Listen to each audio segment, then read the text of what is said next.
नमस्कार.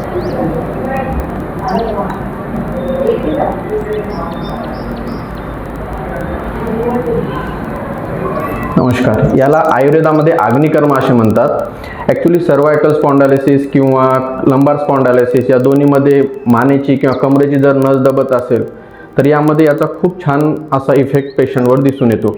जर सर्वायकल स्पॉन्डायलिसिसमध्ये किंवा मान दुखणे, चक्कर येणे, हाताला मुंग्या येणे यामुळे इथले जर नसवर प्रेशर आलं तर यामध्ये आपण सुवर्णशलाका आणि अग्निकर्म सुवर्णशलाकाच्या माध्यमातून अग्निकर्म करतो. यामध्ये वात हा तिथला वाताचं शमन होते, कारण अग्नी हा तीक्ष्ण उष्ण गुणाचा असतो आणि वात हा शीतगुणाचा असल्याकारणे त्याच्यावर खूप छान रिझल्ट येतो. आता सर्वायकलचे कारण खूप सारे असे कारण आहेत, पण त्यामध्ये नस दबण्याचं जर पोटात गॅसेस होणे किंवा आम्लपित्त जास्त होणे, ढेकर जास्त येणे, या कारणामुळे जर पोटाचं प्रेशर किंवा बॅक प्रेशर हे नर्स मागच्या मानेवर पडलं तर त्यांचाही इम्पॅक्ट त्या सर्वायकल स्पॉन्डायलिसिसमध्ये. त्यामुळे मग कानात जर ती नस जाते, त्यामुळे मग कानामध्ये आवाज येणे, चक्कर येणे, टिनिटस यामध्ये पण याचा खूप छान असा परिणाम दिसून येतो आयुर्वेदामध्ये.